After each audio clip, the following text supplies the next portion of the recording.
Good afternoon, YouTube. Happy Saturday. Needle Bender 785 Ohio. Here with another video. That's episode number 2. And we're just going to talk about the input tune and the input network that we got here on our plate. And this, as you can probably tell, not a whole lot of progress has been done from yesterday. But the main thing is we got the input tune going. And we're going to demonstrate one of the biggest learning things that I want to take away from this build is I know I can make a 27 megahertz input, no problem. That was not the question. I wanted to, and I kind of mentioned earlier in my earlier video yesterday that I could not make this an all band amplifier for lack of space for a large tuning coil for the output network. And the coil in question was this right here. There's just no way. This is a 1.8 through 30 tuning coil from another amplifier with similar power ratings with a continuous use that I got from my friend Nick, Needlebender 757 out there in Colorado. But I just cannot use this in this build, so that's the bottom line.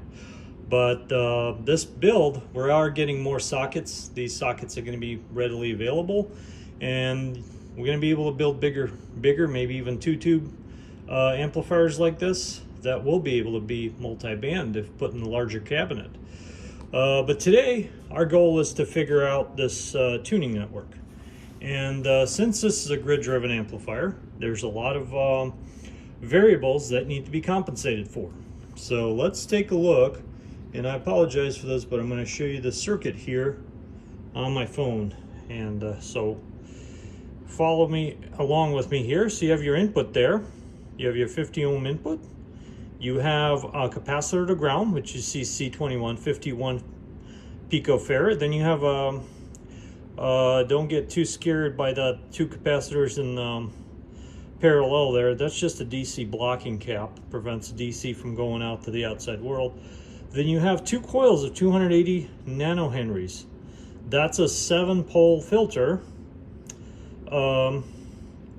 That's a 7-pole filter right there. Then you have your 50 ohm, 200 watt. I have a 250 watt RF resistor. It's bypassed by a 39 puff capacitor. And then you have a bunch of DC stuff, DC blocking and DC, not blocking, what's the word I'm looking for? Decoupling capacitors, and then a coil. So very simple stuff. And we built this exact same circuit, minus the blocking coil for the DC bias voltage. That's not in here, but that's really not a factor. And let's take a look at what we got going on our tune. And this is I got it set from 3 megahertz to 30. So we got a 3 through 30. And as we look at the SWR, we are at, I don't know, we're at, what is the frequency? At 3 megahertz. And then our SWR is 1.03. So let's go through the band a little bit and then kind of see where we're at. I got to do this single-handedly here. So this entire band, we're up to 10 megahertz is in good acceptable range, or 1.18. So again, obviously if we're talking about a multi-band amp, which this is not what it's designed to be, we're just kind of getting data from this circuit to be used on other builds, which is going to have the output tuning. The lack of output tuning coil is going to be the limiting factor for this. But we are going to use the same input as if we would build a multi-band amp. And let's get to our worst, and we can tune this out a little bit. Our worst case scenario here is 1.32. That is the worst SWR across this entire band. And that is, with some ham guys, that's actually really good, considered really good. If there's no tuning, no tuner, nothing involved. And then obviously I played with some capacitors over there to get a kind of a really good dip going. And again, I kind of lost a little bit of flatness on it when I went to make a dip on the frequency of my operation there. So here's 27,300.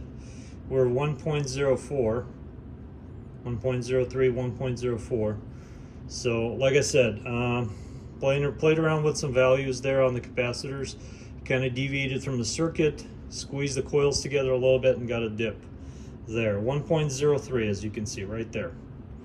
And again, if we continue on the band, and again, we can get rid of this dip if we would build a multi-band. Here's where 29.7, nobody talks up there, but we got 1.34. So like I said, the entire ham band can be made with 0 input tune, pretty much flat. But like I said, for this purpose, I've added some caps to kind of create this dip, and that cost me, even with this is not bad, but I've actually made this on purpose. Here's 27.3, and I wanted a dip there to get that kind of input tune. So, but anyway, as you look across the board, it's definitely a wide band input, and that's what we're trying to achieve today here. Like I said, got a wire, nothing, no relays wired. We're just got a little input filter tuning circuit in there, and we got that installed, and that's going to be the progress for the day. Definitely good progress today. I would say this is fantastic. This amplifier is going to be used mostly between 26 and 29 megahertz, and we do have very acceptable range in SWR band. Let's switch to let's do something a little bit more detailed. So we're going to go to recall, and we're going to go here. There we go. So this, as you can see on the bottom, 26 through 29. We got a 1.13 on 26, which is very excellent for an input. And then we're going down to 27, where are we at? 27 and 1. So here is channel 19 right here. Just about, I mean. And we got 1.04, 1.03. Here is channel 38 or 32. Here's channel 38. I actually did that on purpose because this is a sideband amplifier, and that is the lowest of the low right there.